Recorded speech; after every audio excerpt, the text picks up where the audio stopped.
Hello दोस्तों, हमारे video में आपका स्वागत है। दी स्टोरी चैम्बर चैनल को सब्सक्राइब, लाइक, शेयर ज़रूर करना। हम रोज़ नई नई कहानी लाते रहते हैं, तो चलिए कहानी शुरू करते हैं। यशवंत के शरीर पर अचानक आभा बढ़ गई और एक भयानक गर्जना में बदल गई जिसने पूरे आकाश को हिला दिया। सम्राट शक्ति, परम योद्धा का क्षेत्र। यशवंत की साधना पहले ही परम योद्धा के क्षेत्र में प्रवेश कर चुकी थी। अखाड़े के चारों ओर मौजूद दर्शक भी चौंक गए। उन्होंने सुना था कि यशवंत परम योद्धा के क्षेत्र में प्रवेश करने के लिए एकांतवास में था।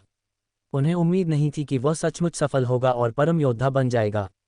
एक बार जब कोई सम्राट बन जाता है तो वह दो अलग अलग स्तरों पर होता है। वह सभी पहलुओं में बदल जाता है और उसमें बहुत सुधार होता है। परम संत का हृदय एक छोटी दुनिया में विकसित होना शुरू हो जाता है और उसकी उम्र अनंत होती है। जब तक वह स्वर्ग और पृथ्वी के संकट से बच सकता है तब तक वह स्वर्ग और पृथ्वी के जितना ही जीवित रहेगा। यह एक चरम परिवर्तन था। सम्राट बनने वाला वास्तव में परम संत क्षेत्र यानी वीर संत क्षेत्र में था, और एक संप्रभु बनने के लिए वह परम योद्धा होगा। यशवंत ने अपना मार्ग सिद्ध कर दिया है और सम्राट बन गया है। ये बहुत चौंकाने वाला है। उसकी युद्ध शक्ति पहले से ही अपराजेय थी। अब जब उसने अपना मार्ग सिद्ध कर दिया है और सम्राट बन गया है तो उसे कौन हरा सकता है? वह दुनिया को जीत लेगा। हो सकता है कि नहीं। मैंने सुना है कि भाग्य का पुत्र पहले ही संत सम्राट बन चुका है। हो सकता है कि अन्य स्वर्गीय पसंदीदा भी परम संत सम्राट बन गए हों। कुछ लोग चर्चा कर रहे थे, लेकिन वे अभी भी सदमे में थे। इतनी कम उम्र में परम संत सम्राट बनना अतीत में यह अकल्पनीय था। यशवंत के शरीर से एक विशाल सम्राट दबाव निकला जिसने सभी को चौंका दिया। रुद्रांश चौंक गया। लगता है मैं अपनी पहचान तभी जाहिर कर सकता हूँ, रुद्रांश ने सोचा। यशवंत पहले ही सम्राट बन चुका था, इसलिए उसकी युद्ध शक्ति नाटकीय रूप से बढ़ जाएगी। रुद्रांश को उससे लड़ने के लिए अपनी पूरी ताकत का इस्तेमाल करना होगा। इस मामले में उसे अपनी पहचान उजागर करनी होगी। अब जब वह बेनकाब हो गया था तो वह नहीं चाहता था। आखिरकार ऐसे कई लोग थे जो उसे मारना चाहते थे। अगर वह बेनकाब हो जाता तो शिखा और अन्य लोग भी इसमें शामिल हो जाएंगे। हालांकि 10 भूमियों की लड़ाई पहले ही शुरू हो चुकी थी और विभिन्न विशेषज्ञ स्वाभाविक रूप से उनकी रक्षा करेंगे। कोई भी बहुत सावधान नहीं हो सकता था। एक उच्च स्तरीय मायावी सम्राट के सामने रुद्रांश में खुद की रक्षा करने की क्षमता नहीं थी। एक सच्चे सम्राट या महान सम्राट को तो छोड़ ही दें। अगर दिव्य सम्राट के शरीर में ऊर्जा पर्याप्त होती तो रुद्रांश को इतनी चिंता नहीं होती। अभी समय नहीं आया था। हालांकि यशवंत का सामना करते हुए जो एक महान सम्राट बन गया था, उसके पास अपनी पूरी ताकत से लड़ने के अलावा और कोई विकल्प नहीं था। हा, यशवंत, तुम एक दिव्य सम्राट बन गए हो। ये बहुत अच्छा है। उस बच्चे को मार डालो, मयंक ने उत्साह से हंसते हुए कहा। साथ ही उसने अपनी चोटों को ठीक करने के लिए अपनी साधना तकनीक को पूरी ताकत से प्रसारित किया। उसके शरीर की चोटें तेजी से ठीक हो रही थीं। फिर उसने शिखा और अन्य लोगों की ओर देखा। एक बार जब वह ठीक हो जाता तो वह उन्हें कीमत चुकाने पर मजबूर कर देता। धमाका। इस समय यशवंत ने एक कदम आगे बढ़ाया और पूरा अखाड़ा हिल गया। एक भयानक आभा 10,000 लहरों की तरह रुद्रांश की ओर बढ़ी। तोड़ो। रुद्रांश ने अपनी हथेली से वार किया और यशवंत की आभा को तोड़ दिया। तुम एक हठी प्रतिरोध कर रहे हो, यशवंत ने ठंडे लहजे में कहा। वह लंबा खड़ा था और एक विशाल सम्राट की शक्ति का प्रदर्शन कर रहा था, जिसने उसे और भी राजसी बना दिया। वह ऐसा था जैसे कोई प्राचीन सम्राट नश्वर दुनिया में चल रहा हो। मेरे बाल। इस समय एक बौद्ध मंत्र सुनाई दिया। एक भिक्षु मुस्कुराते हुए चला आया। उसके हर कदम पर उसके पैरों के नीचे एक सुनहरा कमल दिखाई देता था। उसके शरीर से एक अत्यंत शक्तिशाली आभा निकली जो यशवंत की ओर बढ़ रही थी। ये भिक्षु स्वाभाविक रूप से उतावला था। हालांकि जिस बात ने रुद्रांश को चकित कर दिया वह ये थी कि उतावला जो आभा छोड़ रहा था वह स्पष्ट रूप से परम योद्धा की थी। उतावला भिक्षु पहले ही अपना मार्ग सिद्ध कर चुका था और एक दिव्य सम्राट बन चुका था। रुद्रांश की बुद्धि भी मदद नहीं कर सकी, पर वह स्तब्ध रह गया। इस अविश्वसनीय भिक्षु ने पहले ही अपना मार्ग सिद्ध कर लिया था और एक सम्राट बन चुका था। अखाड़े के चारों ओर हंगामा मच गया। बहुत से लोग चौंक गए। एक और परम योद्धा प्रकट हुआ था और वह भी इतना युवा। ये वास्तव में चौंकाने वाला था। यशवंत की आंखों में भी गंभीरता का एक संकेत दिखाई दिया। उसने उतावला की ओर देखा और कहा, तुम मुझसे लड़ना चाहते हो? अगर तुम मुझसे जाने दोगे तो मैं तुमसे नहीं लड़ूंगा। उतावला ने रुद्रांश की ओर इशारा किया। इस समय उतावला का पूरा शरीर सुनहरे प्रकाश से ढका हुआ था और उसके सिर के पीछे बौद्ध प्रकाश का एक चक्र चमक रहा था। उसने अपनी हथेलियों को एक साथ रखा और एक गुणी भिक्षु की तरह गंभीर लग रहा था। तुम उसे जानते हो? यशवंत ने कहा। मैं उसे नहीं जानता, लेकिन उसने अभी अभी उन 2 छोटे लोगों की मदद की है। उतावला ने शिखा और मालती की ओर इशारा किया और कहा, इन दो छोटे साथियों का मालिक रुद्रांश है। सच कहूं तो रुद्रांश और मैं एक ही जगह से आए हैं। वह एक छोटा भाई है जिसे मैंने अतीत में अपनाया था।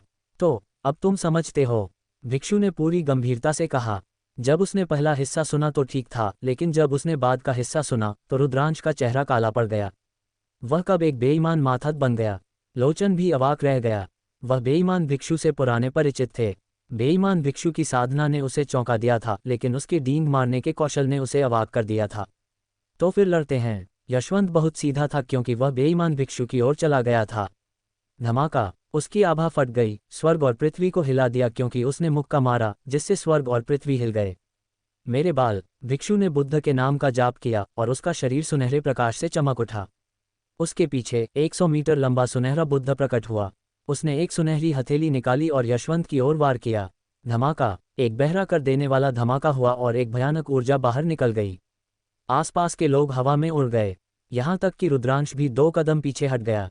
कर्म का नियम। उतावला ने भी कर्म के नियम में महारत हासिल कर ली है। रुद्रांश की निगाहें चमक उठीं।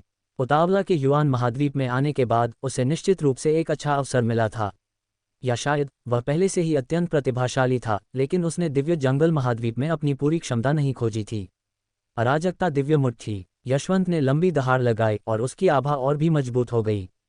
एक अजय युद्ध देवता की तरह उसने बेईमान भिक्षु की ओर धावा बोल दिया। बुद्ध का स्वर्णिम शरीर। भिक्षु ने अपनी हथेलियों को एक साथ रखा और बड़बड़ाया।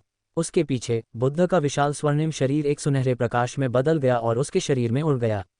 उसका शरीर एक सुनहरे प्रकाश से चमक उठा और उसकी त्वचा भी सुनहरी हो गई। वह एक सुनहरे आदमी जैसा लग रहा था। उसने बुद्ध के विशाल हथेली के निशान का इस्तेमाल किया और यशवंत पर हमला किया। धमाका, धमाका, वे दोनों टकराते रहे और अखाड़े पर पागलपन की हद तक लड़ते रहे, कभी पूरब की ओर कभी पश्चिम की ओर। उनके युद्ध के झटकों से कई लोग बह गए और या तो गंभीर रूप से घायल हो गए या युद्ध के मंच से दूर हो गए। तुरंत बड़ी संख्या में लोग अखाड़े से बाहर हो गए। कुछ मजबूत स्वर्गीय पसंदीदा चकमा देने के लिए चाल का इस्तेमाल करते थे। रुद्रांश ने दूसरी ओर अपनी आंखें मयंक पर टिका दीं। यह अच्छा था कि उसने एक बेईमान कदम उठाया था। कम से कम उसे फिलहाल बेनकाब नहीं होना पड़ा। इस समय मयंक का चेहरा बेहद बदसूरत था। उसने सोचा था कि यशवंत रुद्रांश को मार सकता है। उसे उम्मीद नहीं थी कि एक बेईमान व्यक्ति दिखाई देगा। उसकी युद्ध शक्ति इतनी चौंकाने वाली थी कि वह यशवंत के साथ प्रतिस्पर्धा कर सकता था। अब जब रुद्रांश की आंखें उस पर थीं, तो वह बेहद उदास था और केवल भाग सकता था। तुम कहाँ जा रहे हो? तुम खुद ही मंच से नीचे क्यों नहीं उतर जाते? रुद्रांश ने मयंक का पीछा किया और ताना मारा। मयंक ने दांत पीस लिए। वह इतना गुस्से में था कि लगभग खून की उल्टी कर दी। वह युद्ध मंच के किनारे घूम रहा था। अगर वह वास्तव में इसे संभाल नहीं सका तो वह वास्तव में युद्ध मंच से कूद जाएगा। आखिरकार उसका जीवन अवसर से ज्यादा महत्वपूर्ण था। ठीक है, प्रतियोगिता खत्म हो गई है। सब लोग रुक जाओ। इस समय मध्यम आयु वर्ग का सम्राट युद्ध मंच के ऊपर पहुंचा। उसकी शक्तिशाली आभा ने सभी को रोक दिया। यशवंत और उतावला के बीच लड़ाई भी रुक गई। ये खत्म हो गया। रुद्रांश ने भीड़ पर अपनी निगाह डाली और महसूस किया कि अखाड़े में ज्यादा लोग नहीं बचे थे। उसे मिलाकर ठीक 80 लोग थे। रुद्रांश अवाक रह गया। उसने एक पल के लिए ध्यान नहीं दिया जिसने मयंक को भागने दिया। ये खत्म हो गया है, हा, ये खत्म हो गया है। मयंक बहुत खुश था। वह आखिरकार अंत तक पहुंच गया और अंतिम 80 लोगों में से एक बन गया, इसलिए वह एक अवसर प्राप्त कर सकता था। तब तक रुकिए जब तक मैं परम योद्धा क्षेत्र में प्रवेश न कर लूं। मैं तुम्हें 8 टुकड़ों में काटने जा रहा हूं। मयंक ने रुद्रांश को घूरकर अपने दिल में दहाड़ लगाई। तुम भाग्यशाली हो। रुद्रांश ने अपने होंठ सिकोड़ लिए और बचे हुए लोगों का जायजा लिया। पनखुड़ी, शिखा, मालती, यामिनी, पीयूषा, लोचन, ओयांगवुशुंग, लोहिताश और नलिनी सभी सफलतापूर्वक अखाड़े में बने रहे। शिखा और मालती के अलावा अन्य सभी सम्राट बनने वाले क्षेत्र में प्रवेश कर चुके थे। इसके अलावा वे 3 के समूह में थे। जब तक उन्हें भाग्य के पुत्र द्वारा लक्षित नहीं किया जाता तब तक उनके लिए अंत तक टिके रहना मुश्किल नहीं होगा। ठीक है, आप 80 लोगों ने चयन पास कर लिया है। अब मैं आपको थोड़ी देर आराम करने दूंगा, फिर मेरे पीछे आओ। एक महान अवसर आपका इंतजार कर रहा है। मध्यम आयु वर्ग के सम्राट ने घोषणा की। मंच पर मौजूद 80 लोग स्वाभाविक रूप से खुश थे, जबकि जो लोग बाहर हो गए थे वे निराशा में आहें भर रहे थे, कुछ हद तक अनिच्छुक थे। अखाड़े में कुछ घायल लोग तुरंत क्रॉस लेग बैठ गए और ठीक होना शुरू कर दिया। बड़े भाई, आपकी मदद के लिए धन्यवाद। शिखा, मालती और अन्य लोग चले गए और रुद्रांश को धन्यवाद देने के लिए अपनी मुट्ठी बांध ली। आपका स्वागत है। रुद्रांश हल्के से मुस्कुराया। बेशक उसकी आवाज भी बदल गई थी। यामिनी ने रुद्रांश को उत्सुकता से देखा। उसे लग रहा था कि रुद्रांश बहुत परिचित है। यह उसका अंतर्ज्ञान था। उसके बाद लोचन, पीयूषा, वरुण देव और बाकी लोग रुद्रांश को धन्यवाद देने के लिए आए। रुद्रांश सभी को पहचानना चाहता था, लेकिन इसके बारे में सोचने के बाद उसने खुद को रोक लिया। बाद में इसे स्वीकार करना बहुत देर नहीं होगी। लोचन, बहुत समय हो गया। बेईमान भिक्षु मुस्कुराते हुए चला आया। निर्मल और चंद्रहीन उसके साथ थे। निर्मल की साधना सम्राट बनने वाले के चरम पर थी और वह नियमों को नियंत्रित कर सकता था। वह अत्यंत शक्तिशाली था और एक शीर्ष स्वर्गीय पसंदीदा था। चंद्रहीन थोड़ा बुरा था। हालांकि उसके पास सम्राट बनने वाले की साधना भी थी, लेकिन उसके पास केवल राजा शरीर था। निर्मल, मैंने तुम्हें कई सालों से नहीं देखा है। मुझे उम्मीद नहीं थी कि तुम पहले ही सम्राट बन चुके हो। लोचन ने भी उतावला का अभिवादन किया। हाँ, मैं तुम्हें बताता हूँ, मैं बुद्ध भगवान का पुनर्जन्म हूँ। मैं एक ऐसा व्यक्ति बनने के लिए नियत हूँ जो शिखर पर लड़ेगा। दिव्य जंगल महाद्वीप में मैंने अपनी क्षमता की खोज नहीं की, इसलिए मैं तुम्हारा मुकाबला नहीं था। अब चाहे तुम हो या रुद्रांश, तुम दोनों मेरे मुकाबले के नहीं हो। बेईमान भिक्षु हंसा और अत्यंत गर्वित था। अगर मेरे गुरु यहाँ होते तो तुम निश्चित रूप से उनके मुकाबले के नहीं होते। शिखा रुद्रांश को नीचा दिखाने के लिए अप्रसन्न थी। रुद्रांश के उल्लेख पर सभी चुप हो गए। वह अब कैसा था? मैं चावल के बाल वाला आदमी हूँ। चिंता मत करो, रुद्रांश एक पुरानी लोमड़ी है। वह बहुत स्मार्ट है और इतनी आसानी से नहीं मरेगा। मेरे अलावा, जो शायद ही उसे दबा सकता है, कोई भी उसका मुकाबला नहीं है। भिक्षु ने कहा। रुद्रांश की पलकें लगातार फड़फड़ा रही थीं। यह आदमी, क्या वह उसकी तारीफ कर रहा था या उसे नीचा दिखा रहा था? उसे सुनकर इतना असहज क्यों लग रहा था? शिखा और मालती ने उतावला को घूर कर देखा। अगर ऐसा नहीं होता कि वे उतावला को नहीं हरा सकते थे तो वे उसे पीटते। भनभनाहट। इस समय पंखुली का आकृति अचानक चमक उठी और रुद्रांश के सामने प्रकट हुई। उसने अपनी बड़ी आंखें झपकाईं और रुद्रांश को उत्सुकता से देखा। कुछ सालों तक एक दूसरे को नहीं देखने के बाद पंखुली अभी भी 2 या 3 साल की लग रही थी, जैसे कि वह बड़ी नहीं होगी। हालांकि उसकी साधना तेजी से सुधर रही थी और वह सम्राट क्षेत्र में प्रवेश करने वाली थी। आप रुद्रांश भाई हैं? पंखुली ने अचानक कहा। बेशक, पंखुली अपनी आवाज़ को प्रसारित कर रही थी, इसलिए किसी और ने उसे नहीं सुना। रुद्रांश ने अपनी नाक को छुआ। वह इसे पंखुली से नहीं छिपा सकता था। शीर्ष 10 जानवर कोई छोटी बात नहीं थे। पंखुली, मैं ही हूँ। अभी किसी को मत बताना। रुद्रांश ने पंखुली को एक आवाज़ का प्रसारण भेजा। मुझे पता था कि तुम नहीं मरे। पंखुली ने एक संदेश प्रसारित किया और उसकी बड़ी आंखें खुशी का एक रूप प्रकट करती थीं। फिर वह शिखा की कंधे पर दौड़ी और बैठ गई। चलो पहले अपनी सांसों को समायोजित करते हैं, नलिनी ने कहा। अभी हुई लड़ाई में बहुत अधिक ऊर्जा का सेवन हुआ था। सभी क्रॉस लेग बैठ गए और अपनी सांसों को समायोजित करना शुरू कर दिया। ज्यादा दूर नहीं, मयंक ने समय समय पर रुद्रांश और अन्य लोगों पर एक क्रूर अभिव्यक्ति के साथ देखा। वह किसी तरह की बुरी योजना के बारे में सोच रहा था। रुद्रांश की आंखों में हत्या का इरादा चमक उठा। उसे डर था कि अगर उसकी पहचान उजागर हो गई तो मयंक शिखा और बाकी लोगों को नुकसान पहुंचाने के लिए कुछ करेगा। उसे गंभीर रूप से संदेह था कि मृत्यु देवता राष्ट्र का अंतिम हत्यारा मयंक द्वारा किराए पर लिया गया था। एक दिन तेजी से गुजर गया और सभी लगभग ठीक हो चुके थे। मेरे साथ आओ, मध्यम आयु वर्ग के सम्राट ने आदेश दिया, क्योंकि उसने सभी को शहर के केंद्र की ओर ले जाया। अन्य लोगों ने सूट का पालन किया। वे सभी उत्सुक थे कि यह तथाकथित अवसर क्या था। जल्द ही उनके सामने एक राजसी पहाड़ दिखाई दिया। ये पर्वत शिखर बहुत राजसी और बहुत लंबा था। यह आकाश को छेदता था। यह नियति का पर्वत था, जिसे नियति के शहर में सबसे राजसी पर्वत के रूप में जाना जाता था। किंवदंती है कि यह आकाश से जुड़ा हुआ था और स्वर्गलोक तक ले जा सकता था। वे नियति पर्वत पर उतरे। उसने पाया कि नियति पर्वत पर पहले से ही बहुत से लोग थे। क्या दक्षिणी युद्ध क्षेत्र में लड़ाई खत्म हो गई है? एक खूबसूरत महिला ने देखा। आपका पूर्वी युद्ध क्षेत्र तेज है। मध्यम आयु वर्ग के सम्राट ने मुस्कुराया और दूसरे पक्ष का अभिवादन किया। जाहिर है, दूसरा पक्ष पूर्वी युद्ध क्षेत्र से था और उन्होंने भी 80 शीर्ष स्वर्गीय पसंदीदा का चयन किया था। दोनों तरफ के परागों ने एक दूसरे का जायजा लिया। नक्षत्र। रुद्रांश ने पूर्वी युद्ध क्षेत्र से 80 लोगों के बीच अनंत नक्षत्र को देखा। कोई आश्चर्य नहीं कि उसे पहले नहीं देखा गया था। पता चला कि वह पूर्वी युद्ध क्षेत्र में चला गया था। ठीक है, तुम लोग यहाँ आराम कर सकते हो। जब समय आएगा तो अवसर स्वाभाविक रूप से दिखाई देगा, मध्यम आयु वर्ग के सम्राट ने कहा। सभी के दिल हिल गए, क्योंकि उन्होंने अनुमान लगाया कि तथाकथित अवसर क्या था। वह वास्तव में लोगों को सम्राट बनने में मदद कर सकता था। इससे किसी का दिल जल जाता था। सभी ने यहाँ इंतजार किया। 1 दिन बाद उत्तर से स्वर्ग के पसंदीदा पहुंचे। 2 दिन बाद पश्चिमी युद्ध क्षेत्र से स्वर्ग के पसंदीदा पहुंचे। इस बीच नियति पर्वत के पास अधिक से अधिक लोग जमा हो गए, आकाश को भर दिया। उच्चतम बिंदु पर कई आकृतियां वहां खड़ी थीं। वे दिव्य प्रकाश से घिरे हुए थे और उनके चेहरे स्पष्ट रूप से नहीं देखे जा सकते थे। हालांकि उनमें से हर एक ने लोगों को विशालता और अथाहता का एहसास कराया। महान सम्राट, सभी का दिल कांप गया। वे जानते थे कि ये लोग जो शीर्ष पर खड़े थे और दिव्य प्रकाश से घिरे हुए थे, वे सभी महान सम्राट थे। यह जरूरी नहीं था कि दिव्य नियति भूमि से एक महान सम्राट हो, अन्य क्षेत्रों से महान सम्राट हो सकते हैं। समय तेजी से उड़ गया। पलक झपकते ही 10 दिन बीत गए थे। अचानक आकाश की गहराई में प्रकाश की एक किरण खिल गई। फिर प्रकाश उज्ज्वल और उज्ज्वल हो गया। वे यहाँ हैं, एक अमर सम्राट ने बात की। सभी की आत्मा जागृत हो गई क्योंकि वे सभी आकाश की गहराई में देख रहे थे। वह यहाँ है, यहाँ क्या है? सभी अत्यंत उत्सुक थे। धमाका, धमाका, धमाका, आकाश कांप गया। फिर सभी ने एक रास्ता देखा जो यहाँ तक फैला हुआ था। यह नीले पत्थर से बना एक प्राचीन मार्ग था जो समय के निशानों से भरा हुआ था।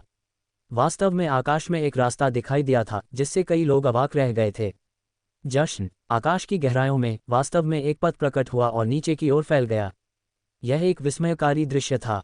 ये पथ कहाँ से आया, या यूं कहें, ये कहाँ जाता था? क्या तथाकथित अवसर इस पथ से संबंधित था? सभी ने ध्यान से देखा और पाया कि इस सड़क का एक अंत था। सड़क के अंत में प्रकाश का एक द्वार था।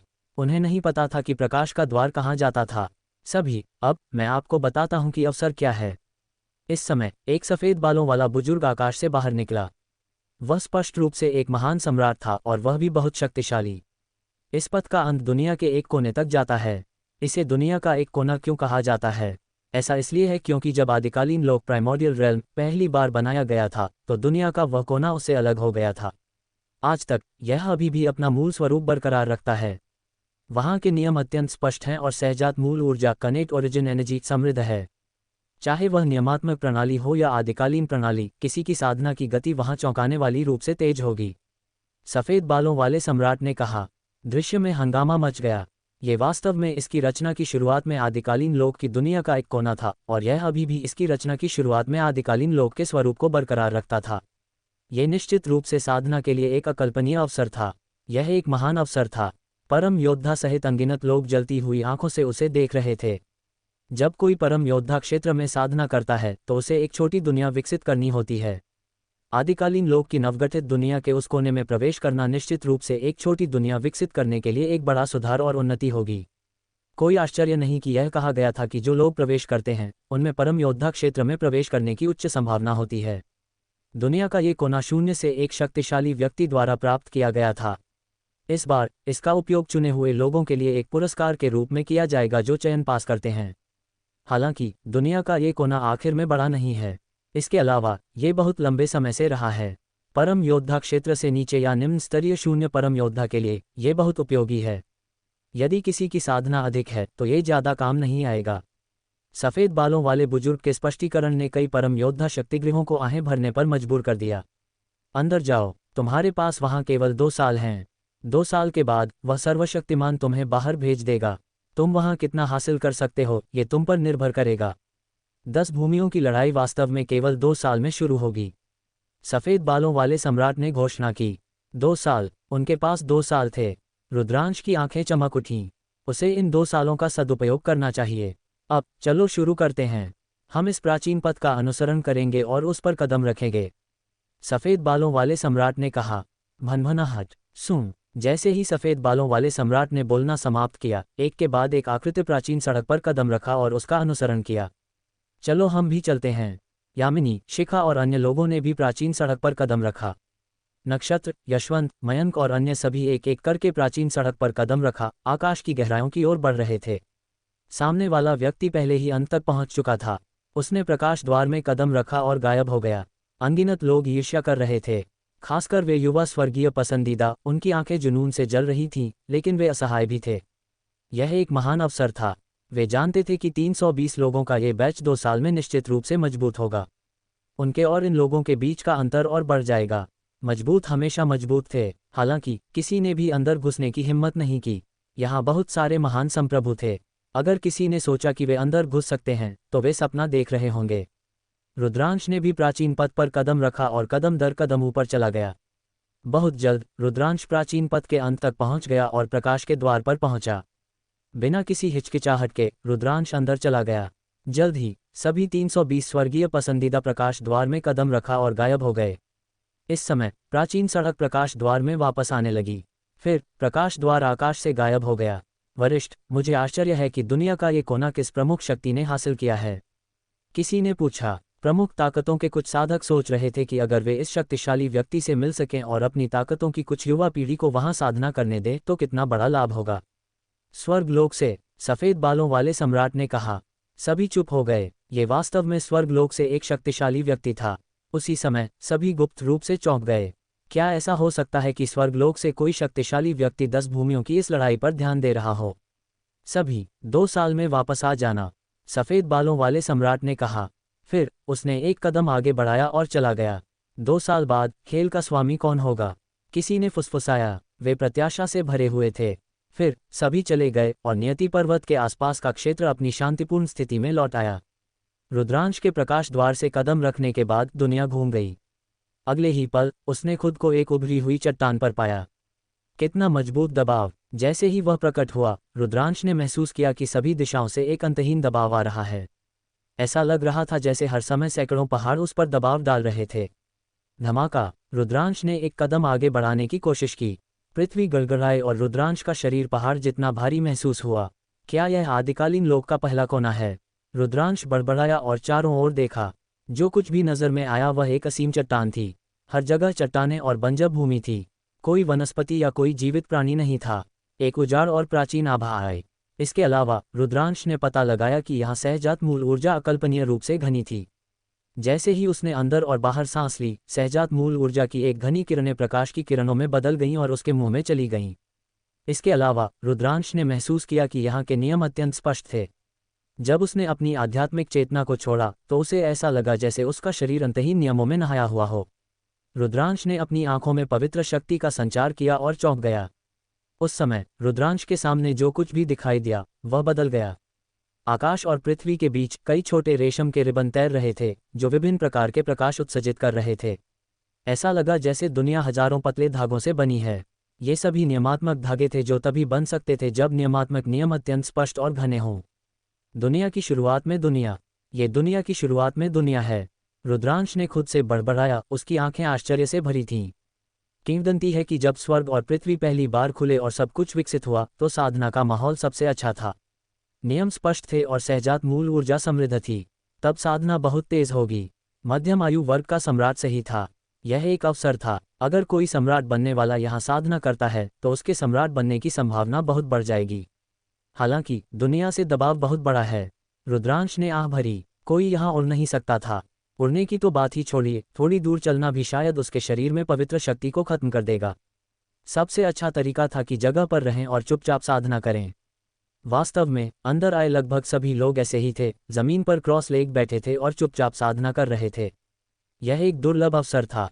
उनके पास केवल 2 साल थे, इसलिए उन्हें स्वाभाविक रूप से इसका सम्मान करना पड़ा। रुद्रांश भी वहीं क्रॉस लेग बैठ गया और अपनी आध्यात्मिक चेतना को बढ़ाया। वह दुनिया में विभिन्न नियमों को स्पष्ट रूप से पकड़ सकता था। रुद्रांश ने अपना दिमाग खाली कर दिया और अराजकता के नियमों को समझना शुरू कर दिया। उसने तुरंत स्वर्ग और पृथ्वी के बीच अविश्वसनीय रूप से स्पष्ट अराजकता के नियमों को महसूस किया जो बाहरी दुनिया की तुलना में कई गुना अधिक स्पष्ट थे। एक ही विचार से स्वर्ग और पृथ्वी के बीच के नियम धागे रुद्रांश की ओर उड़ गए और उसे चारों ओर लपेट लिया। बाहर से रुद्रांश का शरीर प्रकाश की एक परत से ढका हुआ था। वह पवित्र और अद्वितीय लग रहा था। रुद्रांश महसूस कर सकता था कि अराजकता के नियमों के बारे में उसकी समझ गहरी हो रही थी। पलक झपकते ही आधा महीना बीत चुका था। धमाका! रुद्रांश के शरीर पर आभा अचानक फट गई और बढ़ गई। अराजकता के नियम फुसफुसाए और रुद्रांश के शरीर को भर दिया। एक ही विचार से स्वर्ग और पृथ्वी के बीच अराजकता के नियमों को रुद्रांश द्वारा आसानी से नियंत्रित किया गया, जिससे एक बड़ी नदी का आकार बना जो उसके चारों ओर घूमती थी। नियमों की नदी। अराजकता के नियम आखिरकार बेड़ियों को तोड़कर सही चरण तक पहुंच गए थे, जिससे एक नदी का आकार बना। नियमों का एक नदी बनाना, इसका मतलब यह नहीं था कि नियम वास्तव में एक नदी बन जाएंगे। वे पूर्णता में नियम थे। एक विचार के साथ वे एक नदी की तरह एक साथ संघनित होंगे। फिर अराजकता के नियम रुद्रांश के शरीर में डालना जारी रखा, जिससे उसे अपने शरीर और पवित्र ऊर्जा को शांत करने में मदद मिली। पिछली बार उसने व्यूहताओं के नियमों को सिद्ध किया था। रुद्रांश के पास पहले से ही अनुभव था और इस बार वह प्रक्रिया से परिचित था। 2 दिन बाद रुद्रांश की आभा पूरी तरह से स्थिर हो गई थी। मेरी ताकत और पवित्र ऊर्जा दोनों में बड़ी मात्रा में वृद्धि हुई है। रुद्रांश ने अपने शरीर में बदलावों को ध्यान से महसूस किया और खुशी का एक रूप प्रकट किया। सबसे मजबूत नियम ने एक नदी का निर्माण किया। सम्राट बनने के लिए शरीर और पवित्र शक्ति का तड़का राजा पथ नियम से कहीं अधिक मजबूत था। पिछली बार जब उसने व्यूहताओं के नियमों में एक सफलता हासिल की थी तो उसके भौतिक शरीर और पवित्र शक्ति में सुधार हुआ था, लेकिन इस बार उन्होंने और भी अधिक सुधार किया था।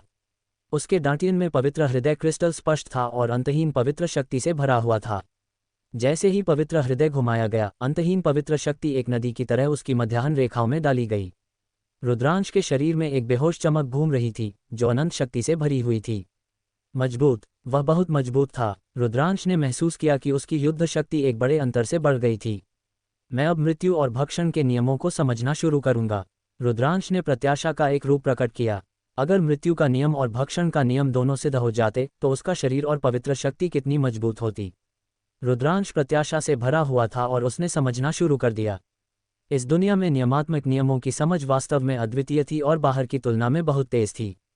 इतना ही नहीं, स्वर्ग और पृथ्वी का ये टुकड़ा आदिकालीन लोक के पहली बार खुलने पर पीछे छोड़ दिया गया एक कोना था। यह एक छोटी दुनिया विकसित करने में भी बहुत मददगार था। हालांकि रुद्रांश अभी तक परम योद्धा क्षेत्र में प्रवेश करने के चरण तक नहीं पहुंचा था। साधना में कोई समय नहीं था। जैसे ही रुद्रांश ने साधना पर ध्यान केंद्रित किया, समय उड़ गया। पलक झपकते ही और आधा साल बीत चुका था। आधे साल में रुद्रांश ने मृत्यु नियम और भक्षण नियम को सफलतापूर्वक 99% तक साध लिया था। ये गति पहले से ही चौंकाने वाली रूप से तेज थी। बाहरी दुनिया में ये निश्चित रूप से 5 साल के बिना संभव नहीं होगा। हालांकि इसे 99% तक बढ़ाने के बाद इसे एक बार में पूर्णता तक साधना मुश्किल होगा। इसे जमा होने में समय लगेगा। इस समय रुद्रांश ने सोचना शुरू कर दिया। वह अन्य नियमों को साधना चाहता था। मुझे किन नियमों को साधना चाहिए? रुद्रांश ने माथा टेका और ध्यान से विचार किया। आखिरकार वह कई प्रकार के नियमात्मक नियमों को साध सकता था। नियमात्मक नियम एक दूसरे के साथ विलय कर सकते थे और उसकी ताकत को बहुत बढ़ा सकते थे। इसके अलावा इस दुनिया में नियमात्मक नियमों को समझना बहुत तेज था। वह इसे चूकना नहीं चाहता था। वह अन्य नियमों का अध्ययन कर रहा था। चरम सीमा का नियम। थोड़ी देर सोचने के बाद रुद्रांश ने अंतिम नियम को साधना करने का फैसला किया। चरम सीमा और चरम शक्ति के नियम ने उसके हर हमले को भयानक शक्ति को समाहित करने की अनुमति दी। इसके अलावा लोचन और वरुण देव दोनों ने चरम सीमा के नियमों को साधा। रुद्रांश ने लोचन और वरुण देव के साथ कई बार मुकाबला किया था, इसलिए उसे चरम सीमा के नियमों की बेहतर समझ थी। उसके लिए उन्हें समझना आसान होगा। इसके अलावा जैसे जैसे उसके अधिक नियम पूर्णता तक पहुंचते गए, रुद्रांश का भौतिक शरीर और पवित्र ऊर्जा मजबूत होती गई। इसके अलावा अराजकता के नियम एक पहाड़ जितने भारी होंगे। उसके हमले अधिक से अधिक शक्तिशाली हो जाएंगे। चरम नियम के जुड़ने से उसका हमला और भी भयानक होगा। रुद्रांश ने अपने विचारों को कार्रवाई में डाल दिया और अंतिम नियम को गंभीरता से समझना शुरू कर दिया। ये दुनिया वास्तव में अलग थी। कुछ ही दिनों में रुद्रांश को एक एहसास हुआ। उसे लगा कि उसने दरवाजे को छू लिया है और वह इसे समझने में अधिक गंभीर था। 10 दिनों से अधिक समय के बाद रुद्रांश वास्तव में दहलीज को पार कर गया था। उसने चरम सीमा के नियम को समझा था। जब उसने एक मुक्का मारा तो उसने चरम शक्ति को ढोया और चौंकाने वाली रूप से शक्तिशाली था। तब से उसने एक ही समय में मृत्यु नियम, भक्षण नियम और चरम सीमा नियम को समझना शुरू कर दिया। वह कुछ दिनों के लिए प्रत्येक नियम को समझने के लिए बारी बारी से आता था और 3 महीने बीत गए और भक्षण का नियम आखिरकार सिद्ध हो गया। नियम एक नदी में बदल गया और रुद्रांश के भौतिक शरीर और पवित्र शक्ति को बहुत बढ़ाया गया। भक्षण नियम की सफलता के 3 महीने बाद रुद्रांश को यहाँ आए हुए 1 साल से अधिक हो गया था। उसने मृत्यु नियम में भी एक सफलता हासिल की थी। नियम ने एक नदी का निर्माण किया और पूर्णता हासिल की। उसके शरीर और पवित्र शक्ति को फिर से परिष्कृत किया गया। अब रुद्रांश अपनी पवित्र शक्ति को उमड़ता हुआ महसूस कर सकता था और यह भयानक रूप से शक्तिशाली था। उसका शरीर विस्फोटक शक्ति से भरा हुआ था। उसे लगा कि वह केवल अपनी शारीरिक ताकत से एक तारा परम योद्धा को उड़ा सकता है।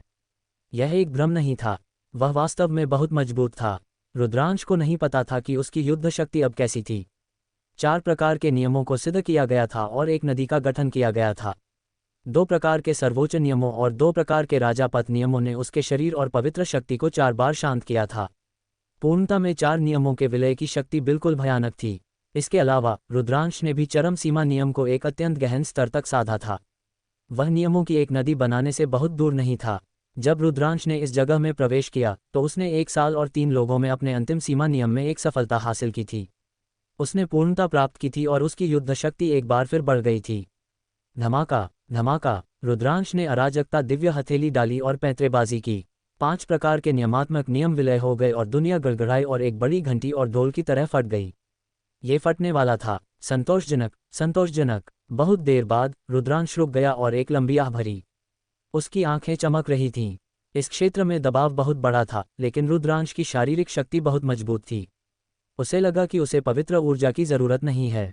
वह अपने भौतिक शरीर से इसका सामना कर सकता था और दूर तक यात्रा कर सकता था। एक आम आदमी निश्चित रूप से ऐसा नहीं कर पाएगा। पूर्णता में नियमात्मक नियम वास्तव में पूर्णता पर नहीं लगते हैं। फिर रुद्रांश ने नियम की समस्या पर विचार किया। उसने लगातार 5 नियमात्मक नियमों को समझा था और एक गहरा एहसास था। उसने महसूस किया कि उसके नियमात्मक नियमों की तथाकथित पूर्णता केवल एक निश्चित चरण की पूर्णता थी। यह अंत नहीं था, वह अभी भी टूटना जारी रख सकता था। वास्तव में उसने अंकल कमल को पहले उल्लेख करते हुए सुना था कि नियम दुनिया की नींव थे। वे अत्यंत गहन थे और सरल से बहुत दूर थे। एक सम्राट बनने वाले की तथाकथित पूर्णता केवल पहले चरण की पूर्णता थी। नियमों की समझ को कई चरणों में विभाजित किया गया था। हालांकि टूटना अत्यंत कठिन था। एक आम शून्य सम्राट के लिए टूटना मुश्किल था। हालांकि रुद्रांश ने इसके बारे में केवल लापरवाही से सोचा और ज्यादा विचार नहीं किया। वह अभी भी परम योद्धा क्षेत्र में प्रवेश करने से कुछ दूरी पर था। मैं यहाँ 1 साल और 3 महीने से हूँ। ज्यादा समय नहीं बचा है। मैं फिलहाल अन्य नियमों को नहीं समझूंगा। मैं केवल उन 5 प्रकार के नियमों को समेकित करूंगा जो मेरे पास अब हैं और उस चरण तक पहुंचूंगा जहां मैं जल्द से जल्द परम योद्धा क्षेत्र में प्रवेश कर सकूं। रुद्रांश ने साधना की दिशा निर्धारित की और साधना करना जारी रखा। जश्न। रुद्रांश साधना में डूब गया। इस दुनिया में प्रवेश करने वाले सभी प्रतिभाशाली लोगों को भारी लाभ हुआ। धमाका। एक चट्टान पर 2 या 3 साल की दिखने वाली एक लड़की की आभा नाटकीय रूप से बढ़ी और उसकी सम्राट शक्ति समुद्र की तरह फैल गई। कुछ ही समय बाद आकाश से बिजली का संकट लाइटनिंग ट्रिब्यूलेशन उतरा, लेकिन इस छोटी लड़की ने इसे आसानी से पार कर लिया। मैंने आखिरकार परम योद्धा क्षेत्र में प्रवेश कर लिया, चहचहाना। छोटी लड़की बड़बड़ाए। ये छोटी लड़की पनखुड़ी थी। एक और घाटी में बिजली का संकट भी गड़गड़ा रहा था। कुछ ही समय बाद बिजली का संकट गायब हो गया और एक युवक की आकृति दिखाई दी। वह मयंक था। इस समय उसके शरीर से एक शक्तिशाली आभा निकली। ये सम्राट की शक्ति थी। उसने भी प्रवेश कर लिया था और परम योद्धा क्षेत्र तक पहुंच गया था। हा हा हा, मैंने आखिरकार परम योद्धा क्षेत्र में प्रवेश कर लिया है। अगली बार जब मैं उस लड़के तियान्युन को देखूंगा तो मैं उसे निश्चित रूप से राख में बदल दूंगा। मयंक आत्मविश्वास से भरा हुआ हंसा। उसने परम योद्धा क्षेत्र में प्रवेश कर लिया था और उसकी क्षमताएं जबरदस्त रूप से बढ़ गई थीं। उसे 100% विश्वास था कि वह रुद्रांश को मार सकता है। बेशक वह नहीं जानता था कि तियान्युन रुद्रांश ही था। उसने केवल यही सोचा कि यह तियान्युन था। केवल वे ही नहीं, बल्कि कई अन्य लोगों ने भी सफलता प्राप्त की थी। शाही नदी, नक्षत्र, मृत्यु ब्लेड और गेलांग, देवताओं के पुत्र मूल रूप से सम्राट बनने वाले क्षेत्र में थे, लेकिन इस दुनिया में इतने लंबे समय तक जमा होने के बाद उन्होंने बेड़ियों को तोड़ दिया और परम योद्धा क्षेत्र में कदम रखा। उनमें से कुछ ने अपने राजा शरीर में भी सफलता प्राप्त की और परम योद्धा बन गए। सम्राट बनने वाले क्षेत्र से परम योद्धा क्षेत्र में प्रवेश करना अत्यंत कठिन था। ऊर्जा जमा करने में लंबा समय लगेगा। अगर यह बाहरी दुनिया में होता तो सफलता प्राप्त करने में लंबा समय लगता। हालांकि इस दुनिया में कई लोगों ने सिर्फ 1 साल में सफलता प्राप्त की थी। यह एक महान अवसर था। यशवंत उतावला, जो पहले ही परम योद्धा क्षेत्र तक पहुंच चुके थे, एक कदम आगे बढ़ गए थे और भी मजबूत हो गए थे। हर कोई सुधार कर रहा था और उनकी ताकत बहुत बढ़ गई थी। पलक झपकते ही इस दुनिया में प्रवेश किए हुए 1 साल और 8 महीने हो चुके थे। इस समय रुद्रांश ने साधना बंद कर दी। उसने महसूस किया कि उसकी साधना अपनी सीमा तक पहुंच गई है। उसने कुछ समय के लिए धीमा करने की योजना बनाई और फिर परम योद्धा क्षेत्र में प्रवेश करने की कोशिश की। इस दुनिया में ऊर्जा बहुत प्रचुर मात्रा में है। मुझे नहीं पता कि यहाँ कोई प्राकृतिक खजाना है या नहीं। क्यों न मैं एक नज़र डालूं? रुद्रांश ने सोचना शुरू कर दिया। अन्य लोग दूर तक यात्रा नहीं कर सकते थे, लेकिन वह कर सकता था क्योंकि उसकी शारीरिक शक्ति बहुत मजबूत थी। वह घूमना चाहता था। विशेष रूप से उसने पाया कि जगह सपाट नहीं थी और उसमें एक ढलान था। वह ढलान के बीच में था और ऊपर जाकर देखना चाहता था। रुद्रांश ने चलना शुरू कर दिया। उसने ढलान का अनुसरण किया और ऊपर गया। ढलान बहुत खड़ी नहीं थी, लेकिन यह वास्तव में ऊपर की ओर जा रहा था। रुद्रांश ने महसूस किया कि वह जितना ऊपर गया, दबाव उतना ही अधिक हो गया। हालांकि वृद्धि बहुत बड़ी नहीं थी, लेकिन यह वास्तव में धीरे धीरे मजबूत हो रहा था। हालांकि रुद्रांश की शारीरिक शक्ति अभी भी इसका सामना करने में सक्षम थी। रुद्रांश ने 3 दिनों तक ढलान के किनारे चला, लेकिन उसे कुछ भी नहीं मिला। हर जगह चिकना था और कोई जीवित प्राणी नहीं था। उसने बाहर से किसी को आते हुए नहीं देखा। रुद्रांश ने अनुमान लगाया कि बाहर से आने वाले लोग ढलान के निचले भाग में हो सकते हैं। रुद्रांश एक और दिन चला। उसने अचानक महसूस किया कि जमीन सपाट हो गई है। वह उच्चतम बिंदु पर पहुंच गया था। जहां तक आंखें देख सकती थीं, उनके सामने कई उभरी हुई चट्टानें थीं, जो छोटी पहाड़ियों जैसी थीं। बेशक कुछ पहाड़ की चोटियां भी थीं, लेकिन कोई वनस्पति नहीं थी। और यहाँ स्वर्ग और पृथ्वी की मूल ऊर्जा और भी घनी लग रही थी। रुद्रांश आगे बढ़ा। वह अभी भी हार मानने को तैयार नहीं था और खोजना चाहता था। जल्द ही वह एक घाटी में पहुंचा। कोई है। जब वह घाटी में प्रवेश किया तो रुद्रांश चौंक गया, क्योंकि उसने 2 आकृतियां देखीं। 2 युवक जो अपनी बीसियों में लग रहे थे, वहां क्रॉस लेग बैठे थे। रुद्रांश ने इन दोनों लोगों को पहले कभी नहीं देखा था। वे प्रवेश करने वाले 320 लोगों में से कोई भी नहीं थे। जब वे नियति पर्वत पर इंतजार कर रहे थे तो 320 लोगों ने एक दूसरे का जायजा लिया था। अपनी याददाश्त के साथ वे एक दूसरे को एक बार देखने के बाद याद कर सकते थे। हालांकि रुद्रांश को इन दोनों युवकों के बारे में कोई जानकारी नहीं थी। 2 युवकों में से एक ने काले रंग का चोगा पहना हुआ था, उसके काले बाल थे और एक ठंडा भाव था। दूसरा युवक लंबे बैंगनी बालों वाला था और अत्यंत सुंदर था। उसका एक अवर्णनीय स्वभाव था जिसे लोग एक बार देखने के बाद नहीं भूलते थे। वे कौन हैं? तुम यहाँ क्यों हो? रुद्रांश बहुत हैरान था। उन 320 लोगों के अलावा कोई और भी था जिसने प्रवेश किया था। उसी समय दोनों युवकों ने भी रुद्रांश को देखा और आश्चर्य से उसकी ओर देखा। ये कौन है? मैंने उसे पहले कभी नहीं देखा, काले बालों वाले युवक ने कहा। उसकी आवाज़ ठंडी और अभिमानी थी। बैंगनी बालों वाले युवक की आंखें अचानक चमक उठीं। क्या यह आदिकालीन लोक का एक प्रतिभाशाली व्यक्ति हो सकता है? मैंने हाल ही में सुना है कि आदिकालीन लोक के कुछ प्रतिभाशाली लोग साधना करने के लिए इस दुनिया में प्रवेश कर चुके हैं। उनकी बातचीत सुनकर रुद्रांश चौंक गया। इसका क्या मतलब था? बैंगनी बालों वाले युवक ने कहा कि वह आदिकालीन लोक का एक गर्वित पुत्र था। क्या ऐसा हो सकता है कि बैंगनी बालों वाला युवक आदिकालीन लोक से नहीं था? क्या ये स्वर्ग लोक हो सकता है? रुद्रांश ने अचानक स्वर्ग के बारे में सोचा। लेकिन स्वर्ग लोक से कोई व्यक्ति यहाँ क्यों दिखाई देगा? तुम कहाँ से हो? स्वर्ग लोक या आदिकालीन लोक? काले बालों वाले युवक को दिलचस्पी लग रही थी। आदिकालीन लोक? क्या मैं पूछ सकता हूँ कि तुम कौन हो? रुद्रांश ने अपनी मुट्ठी बांध ली और कहा, तुम वास्तव में आदिकालीन लोक से हो? मुझे उम्मीद नहीं थी कि आदिकालीन लोक से कोई व्यक्ति यहाँ तक पहुँच पाएगा। ऐसा लगता है कि तुम्हारी साधना कमजोर नहीं है। मैं वास्तव में उत्सुक हूँ। आदिकालीन लोक के प्रतिभाशाली लोगों की साधना क्या है? बोलने वाला अभी भी काले बालों वाला युवक था।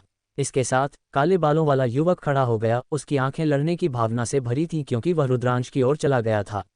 रुद्रांश चौंक गया। ऐसा लगा कि ये दोनों लोग वास्तव में स्वर्गलोक से आए थे।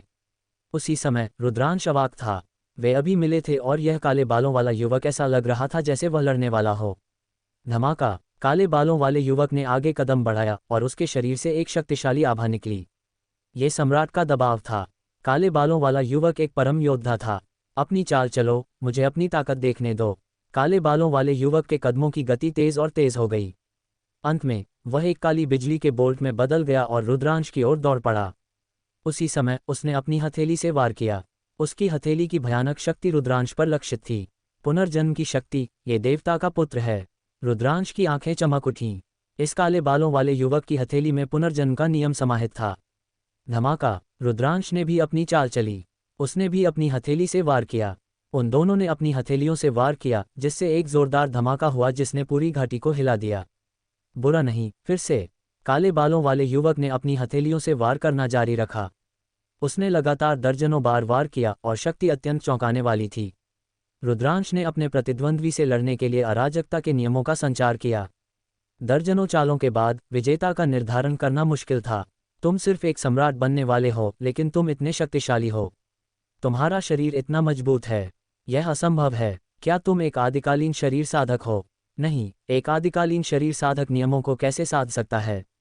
काले चोगे वाले युवक ने बोलना जारी रखा। उसकी आवाज़ आश्चर्य से भरी थी। यहाँ तक कि बैंगनी बालों वाले युवक ने भी रुद्रांश को आश्चर्य से देखा।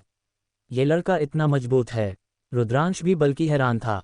उसके वर्तमान भौतिक शरीर और पवित्र ऊर्जा, साथ ही उसके पूर्ण अराजकता के नियमों के साथ उसकी युद्ध शक्ति निश्चित रूप से भयानक थी। हालांकि वह इस युवक का कुछ नहीं कर सकता था। तुम भी कमजोर नहीं हो। रुद्रांश ने कहा। रुद्रांश केवल सच बोल रहा था, लेकिन काले बालों वाला युवक खुश नहीं था। उसका ठंडा और अभिमानी चेहरा गहरा हो गया, ये सोचते हुए कि रुद्रांश ने उसे कम करके आंका था। बच्चे, मैंने अभी अभी अपनी असली ताकत का इस्तेमाल नहीं किया। क्या तुम्हें लगता है कि तुम मुझसे मुकाबला कर सकते हो? मैं अब अपनी पूरी ताकत का इस्तेमाल करूंगा और देखूंगा कि तुम कितनी चालों को रोक सकते हो। काले बालों वाले युवक ने ठंडे लहजे में कहा, उसकी आभा और भी दमनकारी थी। इस समय बैंगनी बालों वाले युवक ने बात की, छोटे भाई कुछ मत करो, लगभग समय हो गया है। काले बालों वाले युवक का भाव बदल गया। उसने रुद्रांश पर एक ठंडी नज़र डाली और कहा, मैं तुम्हें इस बार जाने दूंगा। फिर वह मुड़ा और बैंगनी बालों वाले युवक के साथ एक गुफा में चला गया। घाटी की गहराइयों में एक गुफा थी। ऐसा लग रहा था कि दोनों युवक किसी चीज़ के लिए गुफा के बाहर इंतजार कर रहे थे। लगता है कि इस गुफा में कोई खजाना है, रुद्रांश ने विचार किया और एक पल के लिए विचार किया। अंत में वह अंदर नहीं गया। दोनों युवक स्पष्ट रूप से स्वर्गलोक में बेजोड़ प्रतिभाएं थे। रुद्रांश बिना किसी कारण के उन्हें नाराज नहीं करना चाहता था। पहले चले जाते हैं और कहीं और देखते हैं, रुद्रांश ने खुद से सोचा और फिर घाटी छोड़ने के लिए मुड़ गया। इस समय उसे शांत होना मुश्किल लगा। ऐसा लग रहा था कि यह जगह सरल नहीं थी। यहाँ वास्तव में स्वर्गलोक की प्रतिभाएं थीं। क्या ऐसा हो सकता है कि दुनिया का ये कोना आदिकालीन लोक के विशेषज्ञ द्वारा नहीं, बल्कि स्वर्गलोक के विशेषज्ञ द्वारा बाहर निकाला गया हो? रुद्रांश का मन विचारों से भरा हुआ था। उसके बाद रुद्रांश 2 और दिनों तक चला, इससे पहले कि उसने आखिरकार एक पहाड़ की घाटी में एक अजीब भूमि की खोज की। यहाँ एक झरना था जो एक राक्षसी पूल या एक आध्यात्मिक पूल जैसा दिखता था। इसके अंदर सहजात मूल ऊर्जा लगातार उत्सर्जित हो रही थी और ऊर्जा चौंकाने वाली रूप से उच्च थी। रुद्रांश की आंखें चमक उठीं। उसने दिव्य सम्राट के शरीर को यहाँ की ऊर्जा को अवशोषित करने देने की योजना बनाई। जब तक दिव्य सम्राट के शरीर में ऊर्जा एक निश्चित स्तर तक पहुंच जाएगी, तब तक वह इसे नियंत्रित करने में सक्षम हो जाएगा। जब वह काम करता था तो उसे इतनी चिंता नहीं होती थी। रुद्रांश ने तुरंत दिव्य सम्राट के भौतिक शरीर को बाहर निकाला और स्वर्ग और पृथ्वी के भौतिक शरीर को नियंत्रित करने के लिए तकनीक का उपयोग करके यहाँ की ऊर्जा को अवशोषित करना शुरू कर दिया। ये सहजात मूल ऊर्जा थी और यहाँ ऊर्जा भयानक रूप से प्रचुर मात्रा में थी। जैसे ही रुद्रांश ने दिव्य सम्राट के शरीर को नियंत्रित करने के लिए तकनीक का संचार किया, सभी दिशाओं से समृद्ध ऊर्जा दिव्य सम्राट के शरीर की ओर जमा हो गई। इसके अलावा यहाँ ऊर्जा की गुणवत्ता भी बहुत अधिक थी। दिव्य सम्राट के भौतिक शरीर का ऊर्जा भंडारण तेजी से बढ़ रहा था। वह दिव्य सम्राट के भौतिक शरीर में ऊर्जा को हर समय बढ़ता और मजबूत होता हुआ महसूस कर सकता था। कुछ ही दिनों में दिव्य सम्राट के भौतिक शरीर की ऊर्जा 10% तक पहुंच गई थी। जब ये 10% तक पहुंच गया तो रुद्रांश इसे नियंत्रित कर सकता था। रुद्रांश बहुत खुश था, हालांकि वह रुका नहीं। उसने दिव्य सम्राट के भौतिक शरीर को नियंत्रित करना जारी रखा और ऊर्जा को पागलपन की हद तक अवशोषित कर लिया। चूंकि यहाँ ऊर्जा इतनी घनी थी, उसे और अधिक अवशोषित करना चाहिए। जितनी अधिक ऊर्जा ये संग्रहित करता था, दिव्य सम्राट का भौतिक शरीर उतना ही अधिक शक्तिशाली होगा। 1 महीने बाद यहाँ ऊर्जा लगभग सूख गई थी। ये पूरी तरह से अवशोषित हो गया था और दिव्य सम्राट के शरीर में ऊर्जा चौंकाने वाली रूप से 36% तक पहुंच गई थी। किसी को पता होना चाहिए कि दिव्य सम्राट के भौतिक शरीर ने पहले केवल 16% ऊर्जा संग्रहित की थी। 36% शक्ति बिल्कुल भयानक थी। ये बहुत अच्छा होगा अगर मैं अपने शरीर में स्वर्ग और पृथ्वी की ऊर्जा को पूरी तरह से भर सकूं। रुद्रांश की आंखें चमक उठीं और वह लालची हो गया। अगर दिव्य सम्राट के शरीर में ऊर्जा 100% तक पहुंच सकती थी, तो वह इस युग में जो कुछ भी चाहता था वह कर सकता था जहां कोई दिव्य सम्राट नहीं था। ये सोचकर रुद्रांश का दिल जुनून से जल उठा। उसने तुरंत अन्य समान वसंत स्रोतों की तलाश शुरू कर दी। दुर्भाग्य से इस तरह की वसंत आंख अत्यंत दुर्लभ थी। रुद्रांश ने लगातार कुछ दिनों तक खोजा, लेकिन उसे नहीं मिल सका। रुद्रांश ने हार नहीं मानी। उसने कुछ और दिनों तक खोजा, लगातार 10 दिनों से अधिक, लेकिन कोई फायदा नहीं हुआ। रुद्रांश ने आखिरकार हार मान ली। यहाँ समय कीमती था और वह इसे बर्बाद नहीं कर सकता था। रुद्रांश ने परम योद्धा क्षेत्र में प्रवेश करने की तैयारी शुरू कर दी। उसने एक छिपी हुई जगह पाई और अपनी स्थिति को समायोजित करने के लिए क्रॉस लेग बैठ गया। कुछ दिनों बाद वह अपने चरम पर था। उसका सार, ऊर्जा और भावना एक में थी। रुद्रांश ने परम योद्धा क्षेत्र में प्रवेश करना शुरू कर दिया। परम संप्रभु क्षेत्र में प्रवेश करने के लिए किसी को पवित्र हृदय को कोर के रूप में और नियमों को हृदय के रूप में उपयोग करके एक छोटी दुनिया विकसित करनी होती है। एक दुनिया के नियम नींव थे। नियमों के साथ इस दुनिया को लगातार सिद्ध किया जा सकता था। इसलिए पहला कदम नियमों का उपयोग करके पवित्र हृदय में विश्व कोर, वर्ल्ड कोर का निर्माण करना था। फिर वह दुनिया को विकसित करने के लिए विश्व कोर और पवित्र हृदय को मिलाएगा। ये दुनिया के निर्माण जैसा था। एक आम व्यक्ति का प्रवेश विश्व कोर को विकसित करने के लिए एक प्रकार के नियमात्मक कानून को कोर के रूप में उपयोग करेगा। परम संप्रभु क्षेत्र में प्रवेश करने के बाद कोई अन्य नियमात्मक कानूनों को समझेगा और उन्हें एक छोटी दुनिया में जोड़ देगा। जितने अधिक नियमात्मक कानून जोड़े जाएंगे, छोटी दुनिया उतनी ही अधिक सिद्ध होगी।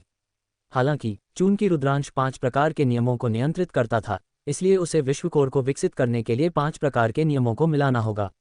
अन्यथा अगर वह एक प्रकार के नियम को विकसित करने वाला होता तो वह सफल नहीं हो पाता। शुरू करो। रुद्रांश की आंखें चमक उठीं। उसने 5 प्रकार के नियमों को नियंत्रित किया और उन्हें अपने पवित्र हृदय में डाल दिया। उसने विश्व कोर को विकसित करना शुरू कर दिया। हालांकि इस समय उसका शरीर हिंसक रूप से कांप उठा। उसे लगा जैसे उसका पवित्र हृदय फटने वाला है।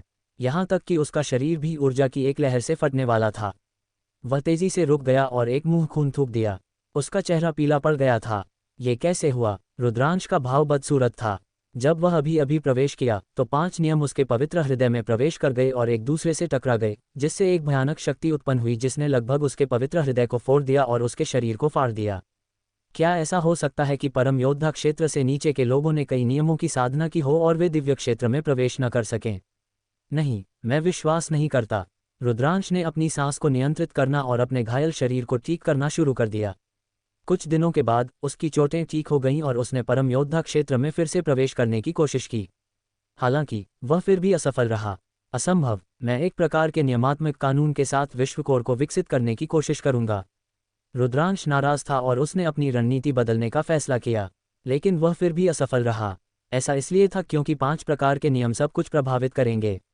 जब उसने पवित्र हृदय में विकसित होने के लिए एक प्रकार के नियम को नियंत्रित किया तो 4 नियम वास्तव में स्वचालित रूप से प्रवेश कर गए। वह इसे नियंत्रित नहीं कर सका, भले ही वह चाहता था, और रुद्रांश को फिर से घायल कर दिया। ये कैसे हुआ? रुद्रांश ने धीमी आवाज में बड़बड़ाया। वह इसे स्वीकार करने के लिए अत्यंत अनिच्छुक था। अगर वह दिव्य सम्राट क्षेत्र में प्रवेश नहीं कर सका तो यह उसके लिए एक बड़ा झटका होगा। मैं नहीं करूंगा। हो सकता है कि मेरा साधना स्तर पर्याप्त न हो और मुझे बसना पड़े। वहाँ अन्य तरीके हो सकते हैं। मैं निश्चित रूप से अपना मार्ग सिद्ध कर सकता हूँ और एक सम्राट बन सकता हूँ। रुद्रांश ने अपनी मुट्ठी भींच ली और खुद को शांत करने के लिए गहरी सांस ली। शायद सम्राट क्षेत्र में प्रवेश करने का समय अभी नहीं आया था। उसे कुछ देर इंतजार करना होगा। हालांकि रुद्रांश ने स्वाभाविक रूप से अब नए नियमों को समझने की हिम्मत नहीं की। जितने अधिक नियम होंगे, परम योद्धा क्षेत्र में प्रवेश करना उतना ही मुश्किल होगा। अभी भी कुछ समय बचा है। क्यों न मैं नियमात्मक कानूनों के उपयोग को समझूं। मैं 5 प्रकार के नियमात्मक कानूनों को नियंत्रित करता हूं। अगर मैं एक संगत जादुई शक्ति तकनीक बना सकता हूं तो इसकी शक्ति निश्चित रूप से बढ़ जाएगी। रुद्रांश ने सम्राट को तोड़ने के मामले को एक तरफ रख दिया और अपनी युद्ध शक्ति की समस्या पर विचार करना शुरू कर दिया। अब उसकी दिव्य शक्ति तकनीकें सभी एक ही नियम के साथ दिव्य शक्ति तकनीकें थीं, जैसे कि अराजकता दिव्य हथेली, अराजकता संकट उंगली, मृत्यु की आंख और व्यूहताओं के 3 स्क्रॉल। इसके अलावा तथाकथित नियम सम्मेलन लॉ फ्यूजन केवल नियमों का एक मोटा सम्मेलन था जो उनकी शक्ति को बढ़ाने के लिए था। यह नियमों का उपयोग करने का सबसे मोटा तरीका था। साफ तौर पर कहें तो रुद्रांश का नियम का उपयोग जोर जबरदस्ती जैसा था। उसने नियम की अद्भुतता को बिल्कुल भी उजागर नहीं किया था। उसने अंकल कमल से सुना था कि परम योद्धा क्षेत्र तक पहुंचने के बाद कई नियमों को समझा जा सकता है। अलग अलग लोगों को स्वाभाविक रूप से नियमों के बारे में अलग अलग अंतर्दृष्टि होगी। विभिन्न नियमों के सम्मेलन से भी विभिन्न पवित्र कला तकनीकें सेक्रेड आर्ट टेक्निक्स उत्पन्न होंगी। उन पवित्र कला तकनीकों में कई अलग अलग नियम शामिल थे और उनकी शक्ति आश्चर्यजनक थी। वे एक ही नियम वाली पवित्र कला तकनीक से तुलना करने लायक नहीं थीं। एकल नियम पवित्र कला को केवल निम्न श्रेणी की पवित्र कला माना जा सकता था। कुछ नियमों में कई पवित्र कलाएं शामिल थीं और उनकी शक्ति बस पृथ्वी को हिला देने वाली थी। परम योद्धा के पद से ऊपर कुछ प्राचीन सूत्र थे जिनमें संगत रिकॉर्ड थे। हालांकि वे प्राचीन सूत्र सभी चौंकाने वाले रूप से मूल्यवान थे। अराजकता सूत्र के और स्क्रिप्चर में केवल एक ही नियम दिव्य शक्ति कला है। ये सही नहीं है। रुद्रांश को अराजकता सूत्र की याद आई। उसने अनुमान लगाया कि उसके पास जो अराजकता सूत्र था वह अधूरा था। तार्किक रूप से अराजकता सूत्र अराजकता सम्राट केओस थियच द्वारा छोड़ी गई विरासत थी। इसमें न केवल निम्न श्रेणी की महाशक्तियां होनी चाहिए, बल्कि अराजकता के नियमों के साथ विलय किए गए विभिन्न नियम और महाशक्तियां भी होनी चाहिए। शायद मेरे पास जो अराजकता सूत्र है वह वास्तव में अधूरा है। रुद्रांश ने विचार किया। उसके पास हाथ में संगत पवित्र कला नहीं थी, इसलिए उसे केवल खुद पर भरोसा करके खोज करनी पड़ी। उसने अपना शेष समय विभिन्न नियमों का उपयोग करने के तरीके का पता लगाने में बिताया। समय जल्दी से बीत गया। 2 साल लगभग पूरे हो गए थे। कई महीनों की खोज के बाद रुद्रांश को आखिरकार कुछ लाभ हुआ। उसने महसूस किया कि अराजकता के नियमों और मृत्यु के नियमों से किसी भी महाशक्ति को समझना बहुत मुश्किल था। ये केवल खाली बात नहीं थी कि सबसे मजबूत नियम असंगत थे। हालांकि रुद्रांश अभी भी 2 अलग-अलग दिव्य क्षमता तकनीकें बनाने में कामयाब रहा जो चौंकाने वाली रूप से शक्तिशाली थीं।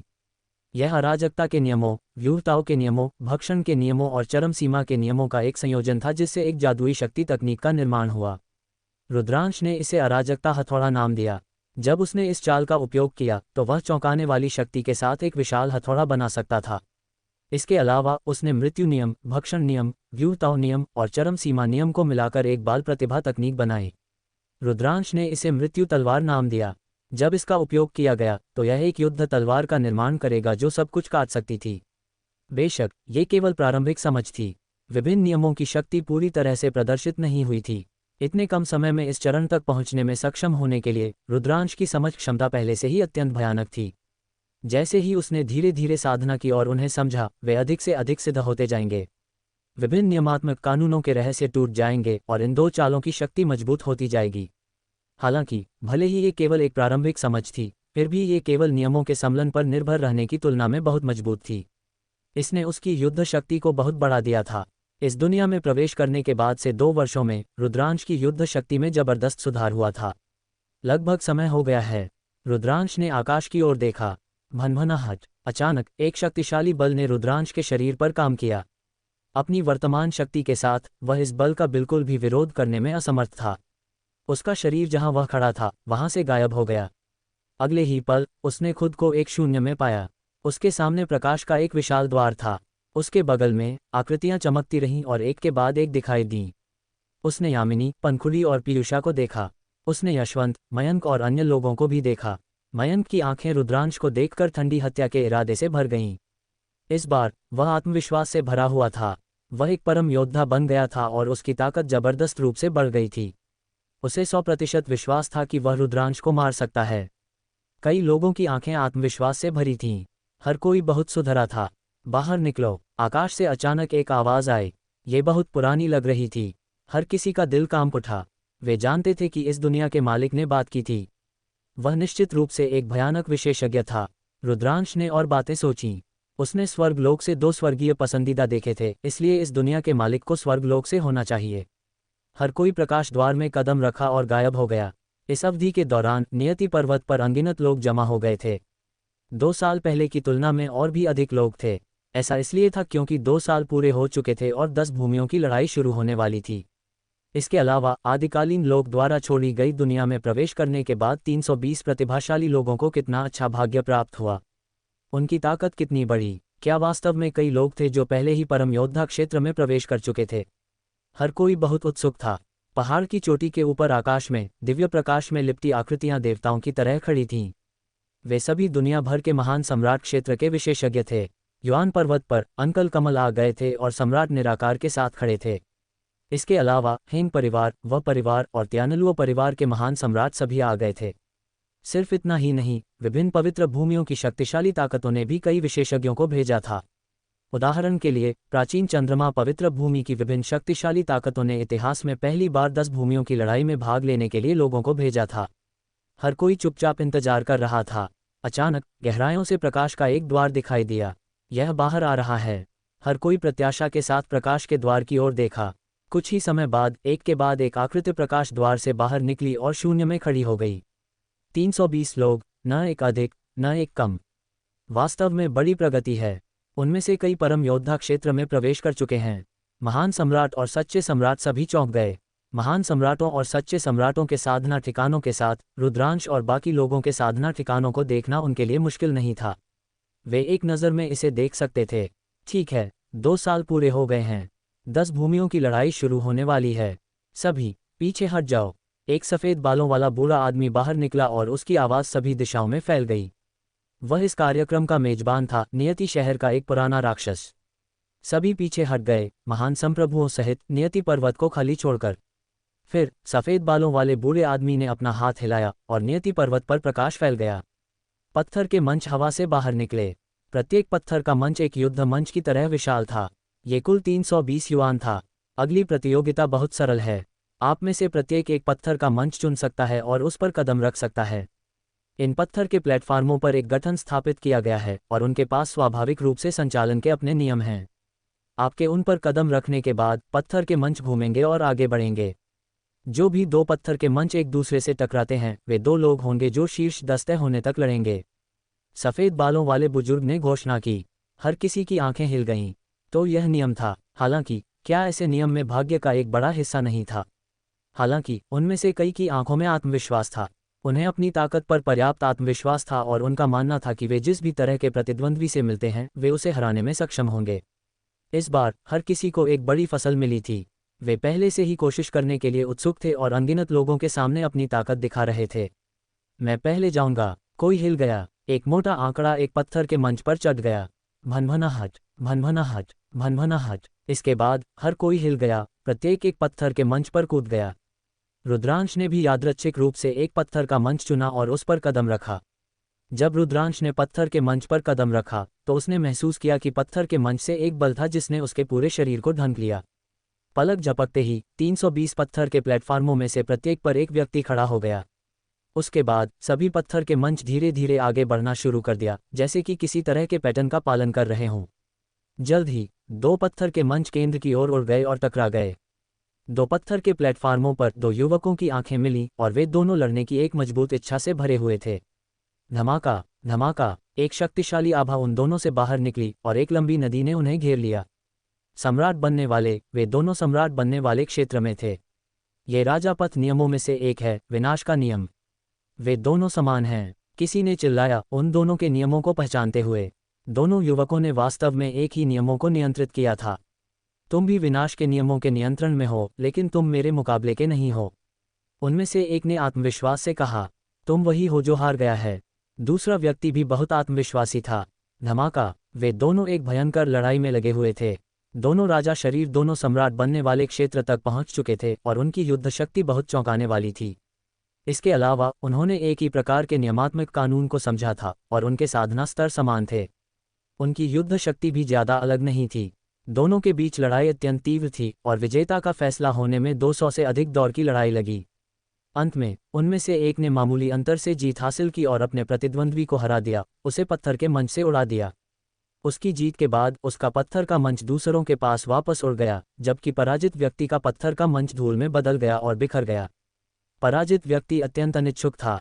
वह 10 भूमियों की लड़ाई में समाप्त होने वाला पहला व्यक्ति बन गया था।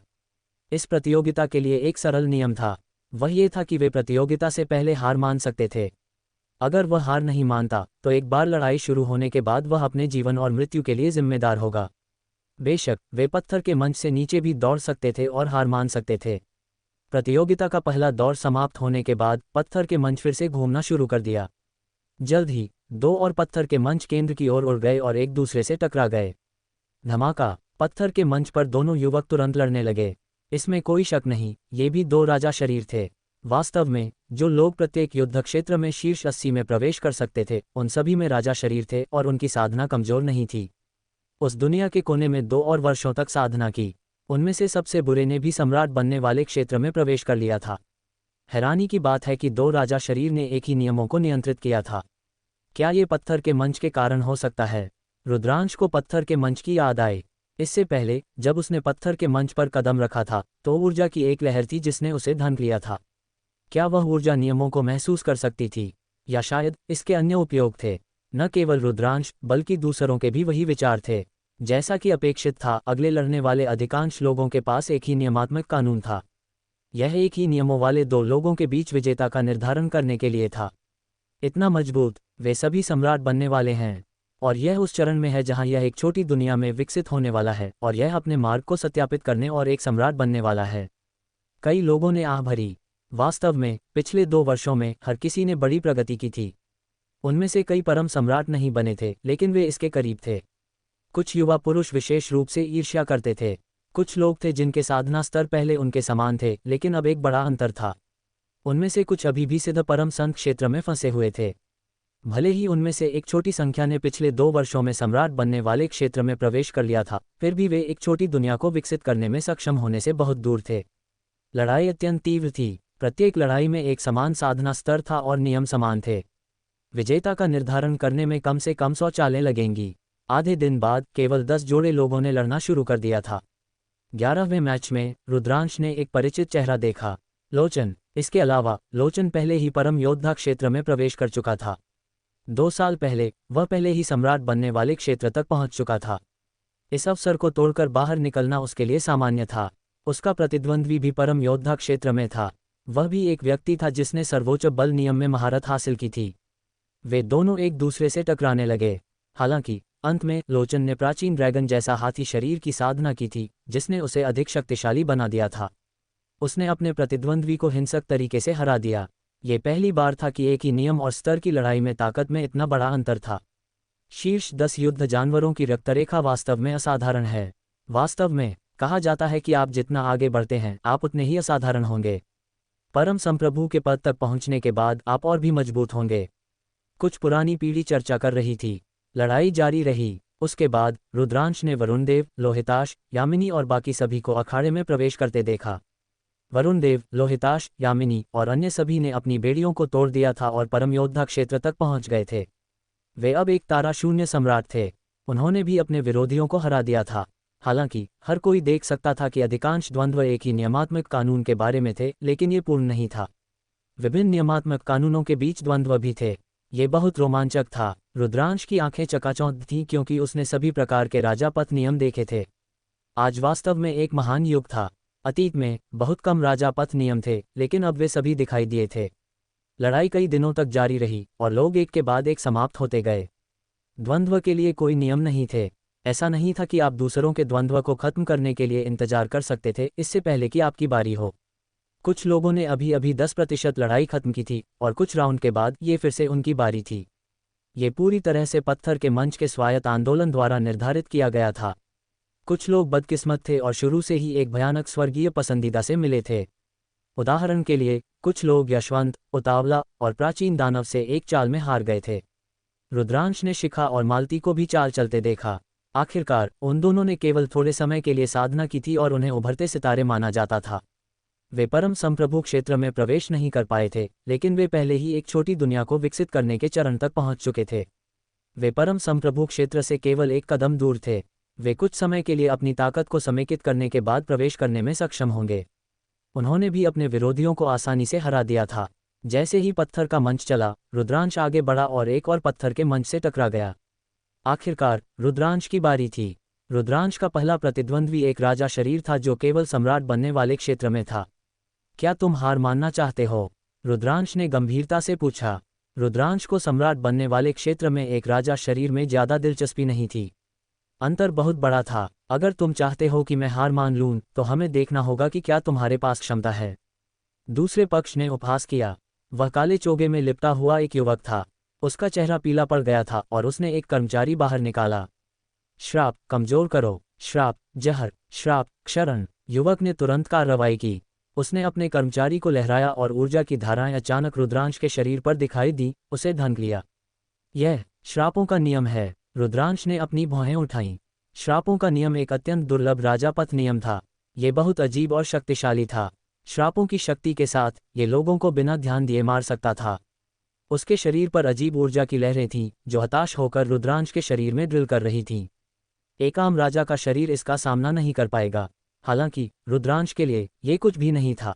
गुब्बारा। रुद्रांश का वर्तमान भौतिक शरीर बहुत मजबूत था। उसका सार ची, एसेंस ची उमड़ रहा था और उसका रक्त ची, ब्लड ची एक भट्टी जैसा था। हर मांसपेशी विस्फोटक शक्ति से भरी हुई थी। गरज। रुद्रांश का शरीर हिला और उसके शरीर से एक ड्रैगन की दहाड़ आई। रक्तची उसके शरीर के हर छिद्र से आग की तरह बाहर निकला। उसके शरीर को ढंकने वाली अजीब ऊर्जा पल भर में बादलों और धुएं में बदल गई।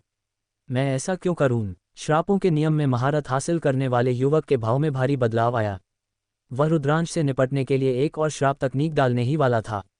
नीचे जाओ, रुद्रांश ने कहा और एक घूंसा मारा। ये घूंसा शुद्ध शारीरिक शक्ति का घूंसा था। ये घूंसा समुद्र में दौड़ते हुए एक उल्कापिंड जैसा था। अंतरिक्ष समुद्र के पानी की तरह फट गया, जिससे लहरों के घेरे बन गए जो प्रतिद्वंद्वी की ओर कुचल गए। एक दबी हुई कराह के साथ उसका शरीर लड़ाई के घेरे से बाहर उड़ गया, खून खांस रहा था।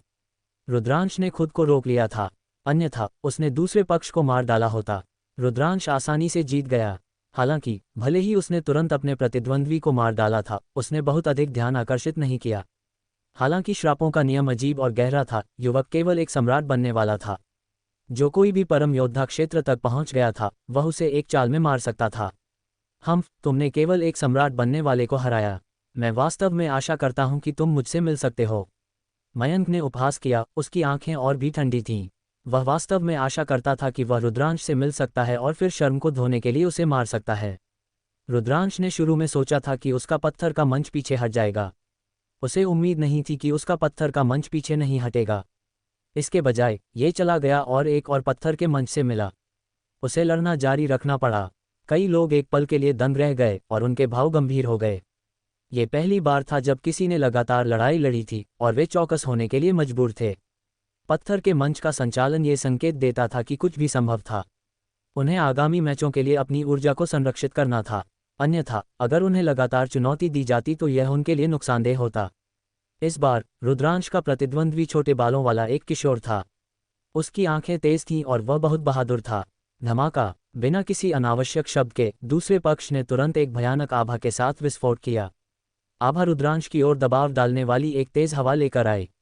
एक परम योद्धा। उसका प्रतिद्वंद्वी एक परम योद्धा था जिसके पास एक राजा शरीर था, जिसने परम योद्धा क्षेत्र में कदम रखा था। मयंक की आंखें चमक उठीं। एक राजा शरीर वाला परम योद्धा रुद्रांश की ताकत का परीक्षण करने में सक्षम होगा।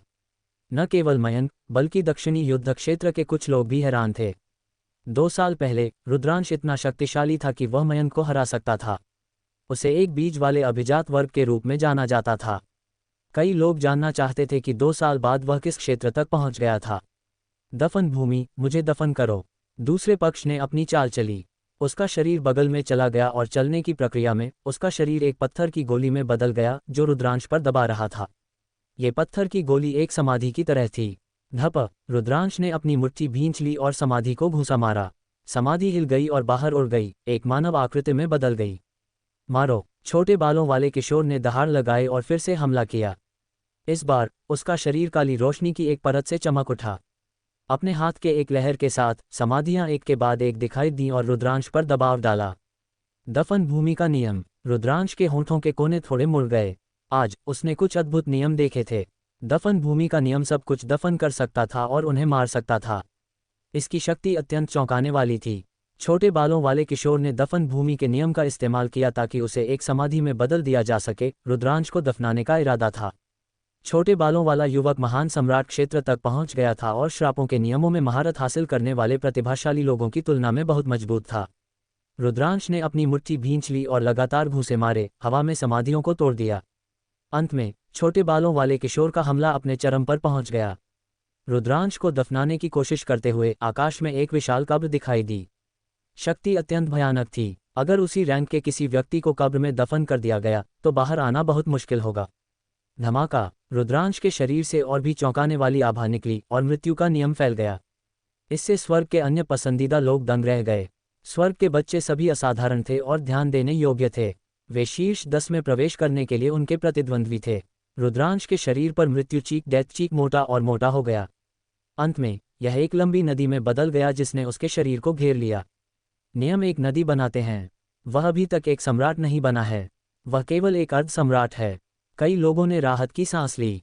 एक सम्राट बनने वाला डरने लायक कुछ भी नहीं था, वह एक सहायक बनने के लिए नियत था। हाय, मैं 2 साल से उस छोटी दुनिया में हूँ, लेकिन मैं अभी भी एक सम्राट बनने वाला हूँ। ऐसा लगता है कि मेरी प्रतिभा वास्तव में पर्याप्त अच्छी नहीं है।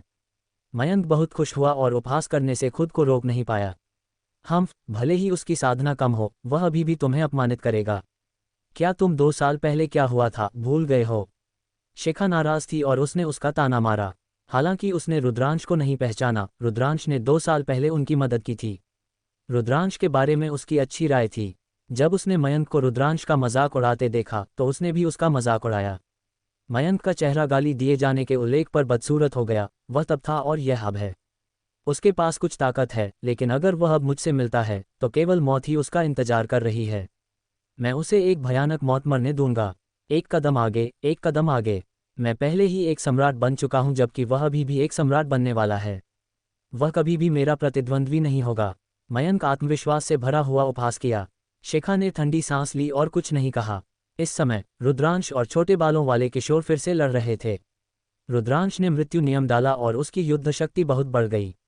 उसने मृत्यु की आंख का उपयोग किया और ऐसा लगा जैसे युद्ध के हथियार उसकी आंखों से उड़ रहे थे, दुश्मन की कब्र को नष्ट कर रहे थे। धमाका। अंत में रुद्रांश एक जंगली ड्रैगन की तरह आगे बढ़ा, अपने प्रतिद्वंद्वी की रक्षा को भेदते हुए और छोटे बालों वाले युवक को लड़ाई के घेरे से बाहर उड़ा दिया। रुद्रांश ने ये दौर जीत लिया था।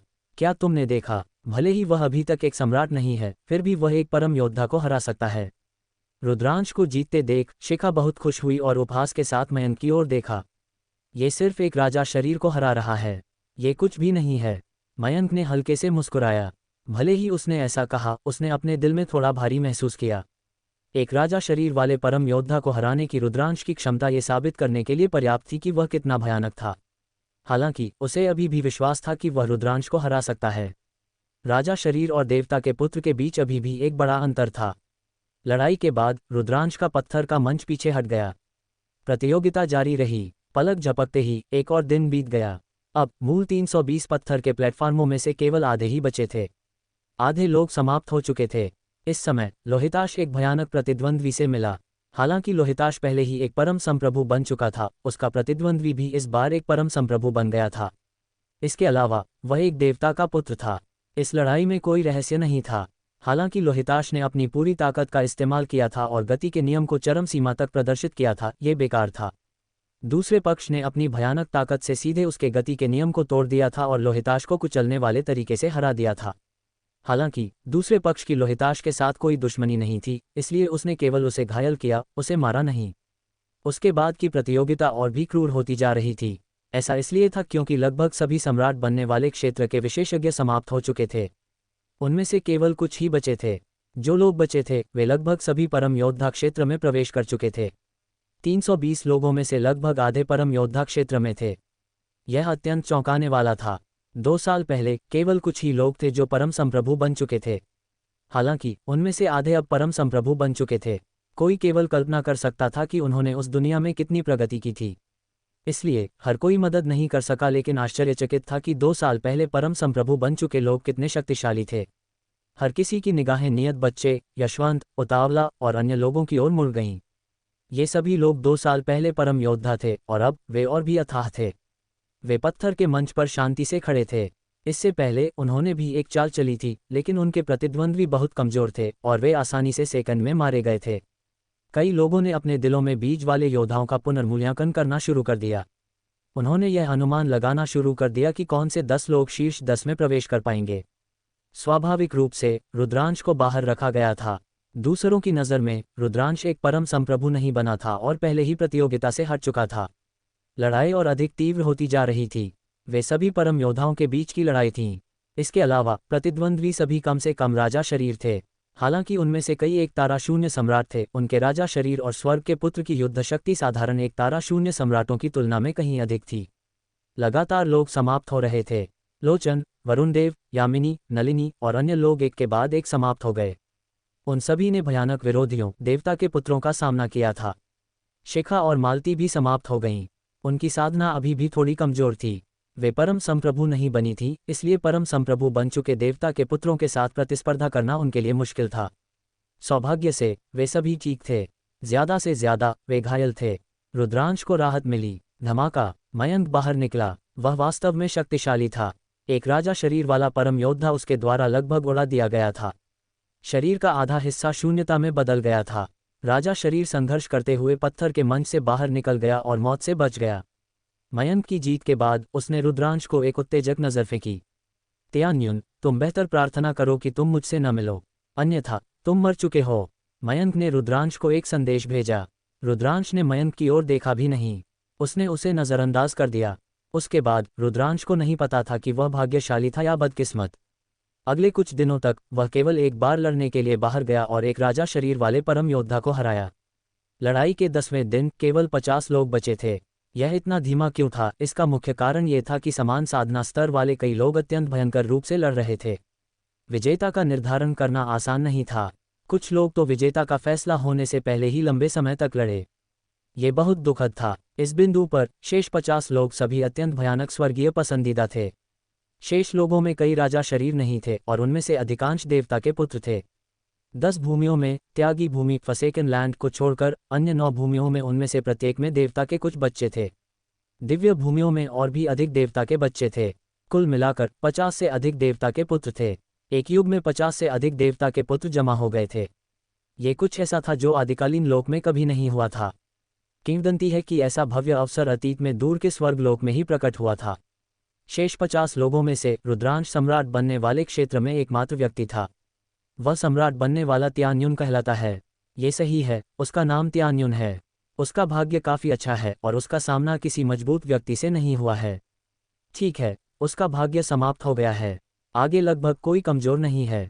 उसकी युद्ध शक्ति उसी स्तर के लोगों में अद्भुत है, लेकिन उसकी साधना बहुत कमज़ोर है। वह सम्राट क्षेत्र में प्रवेश नहीं कर पाया है और अंत में समाप्त हो जाएगा। आसपास कुछ लोग चर्चा कर रहे थे और अपनी राय व्यक्त कर रहे थे। इस समय 2 और पत्थर के मंच टकरा गए। कई लोग चौंक गए। रुद्रांश की भी प्रत्याशा की नज़र थी। उनमें से एक प्राचीन दानव था। रुद्रांश अच्छी तरह से जानता था कि प्राचीन दानव आदिम दानवीवाद प्राइमोर्डियल डायबलिज्म की साधना करता है और उसकी युद्ध शक्ति अत्यंत शक्तिशाली थी। 4 से 5 साल बाद प्राचीन दानव और भी अद्भुत हो गया होगा और उसकी युद्ध शक्ति अथाह होनी चाहिए। दूसरा व्यक्ति भी निश्चित रूप से कमज़ोर नहीं था। वह भी एक देवता का पुत्र था। शिखा की तरह उसने भी जीवन के नियमों में महारत हासिल की थी और सम्राट क्षेत्र में भी प्रवेश कर लिया था। ये ताकतवर लोगों के बीच की लड़ाई होगी। उन दोनों ने कोई शब्द बर्बाद नहीं किया और सीधे हमला किया। देवता के पुत्र ने जीवन के नियमों को नियंत्रित किया। अपने हाथ के एक लहर के साथ बांह जितने मोटे लताएं आकाश को भर गईं। प्रत्येक लता एक दिव्य तलवार की तरह अतुलनीय रूप से कठोर थी और उनकी मारने की शक्ति आश्चर्यजनक थी। लेकिन प्राचीन दानव मजबूत था। उसका शरीर दानवी प्रकाश की एक परत से ढका हुआ था। दानवी प्रकाश ने उसके हाथ में एक कृपाण बनाया। उसने लताओं के आकाश के माध्यम से अपना रास्ता मार डाला। जैसे ही कृपाण गिरा, लताएं टूट गईं। कुछ लताएं जो उसके शरीर के चारों ओर लिपटी हुई थीं, उसके शरीर पर दानवी प्रकाश से सीधे टूट गईं। मजबूत, वह बहुत मजबूत था। प्राचीन दानव के पास हमला करते ही पूर्ण लाभ था। उसने सभी बाधाओं को तोड़ दिया और अपने प्रतिद्वंद्वी पर हमला किया। दूसरे पक्ष ने अपनी पूरी ताकत का इस्तेमाल किया था, लेकिन वह भी नुकसान में था और मुकाबला करना मुश्किल था। इससे कई लोग दंग रह गए और अविश्वास में पड़ गए। उसके साथ क्या हो रहा है? मैं उससे कोई नियमात्मक कानून उतार चढ़ाव क्यों नहीं महसूस कर सकता? कुछ युवा पुरुष जिन्होंने प्राचीन साधना प्रणाली के बारे में कभी नहीं सुना था, वे आश्चर्य से चिल्लाए, यह आदिम साधना प्रणाली होनी चाहिए, आदिम दानवी मार्ग। एक बुजुर्ग ने बात की और समझाया, जिससे कई लोग चौंक गए और कुछ हद तक उदास हो गए। क्या प्राचीन साधना प्रणाली इतनी शक्तिशाली थी कि उसने वास्तव में स्वर्ग के पुत्र को इस हद तक दबा दिया कि वह अपना सिर भी नहीं उठा सका? निराश मत हो, वर्तमान नियमात्मक प्रणाली फल फूल रही है, इसलिए इसके स्वाभाविक रूप से इसके फायदे हैं। आदिम साधना प्रणाली की साधना करना इतना आसान नहीं है। ये सही है। प्राचीन साधना प्रणाली में साधना के लिए अत्यंत कठोर शर्तें हैं। हर प्राचीन साधना प्रणाली इतनी शक्तिशाली नहीं होती है। प्राचीन दानव स्पष्ट रूप से एक बेजोड़ प्रतिभा है जो प्राचीन दानवीवाद की साधना करता है। कुछ पुरानी पीढ़ी ने युवा पीढ़ी को निराश होने से रोकने के लिए समझाया। प्राचीन दानव के हमले अधिक से अधिक हिंसक हो रहे थे। उसके शरीर पर दानवी प्रकाश अत्यंत संघनित था। ये कुछ भी तोड़ सकता था। ये प्रतिद्वंद्वी के हमलों और बचावों को तोड़ता रहा। धमाका! अंत में दोनों ने दर्जनों वार किए। दूसरा पक्ष कोई मुकाबला नहीं था और प्राचीन दानव द्वारा उड़ा दिया गया था। एक देवता का पुत्र जिसने परम योद्धा क्षेत्र में कदम रखा था, वह हार गया था। देवता का पुत्र हमेशा अजेयता का पर्याय रहा है। अन्य प्रतिभाओं को छोड़कर जो एक देवता का पुत्र भी थे, कोई भी उसका मुकाबला नहीं कर सकता था। लेकिन आज वह प्राचीन दानव मार्ग की एक प्रतिभा से हार गया। ये प्राचीन दानव बहुत मजबूत है। उसकी हमला शक्ति अद्वितीय है। उसके शीर्ष 10 में प्रवेश करने की उच्च संभावना है। ये सही है, शीर्ष 10 में उसकी जगह हो सकती है। कई लोगों ने प्राचीन दानव को बहुत सराहा। कुछ और लड़ाइयों के बाद शेष कुछ राजा शरीर सभी हार गए और समाप्त हो गए। पनखुड़ी अब चाल चलने वाली है। रुद्रांश की निगाहें टिमटिमा उठीं। उसने देखा कि पनखुड़ी का पत्थर का मंच आगे बढ़ा और एक और पत्थर के मंच से टकराया। इतना छोटा बच्चा, वह इंसान नहीं हो सकता है ना? किसी ने पनखुड़ी की ओर देखा। वह लगभग 2 से 3 साल की थी और बेहद मनमोहक लग रही थी। कुछ युवतियों की आंखें उसे देखकर चमक उठीं, ये कामना करते हुए कि वे उसे अपनी बाहों में गले लगा सकती हैं और उससे प्यार कर सकती हैं। वह इंसान नहीं है। इस छोटी लड़की की पृष्ठभूमि बहुत चौंकाने वाली है। एक बुजुर्ग ने बात की। वह एक महान सम्राट था जो पनखुड़ी के सच्चे रूप को देख सकता था। अगर हमारा वीडियो आपको अच्छा लगे तो लाइक, कमेंट, शेयर ज़रूर करना और अगले वीडियो के लिए कमेंट ज़रूर करना।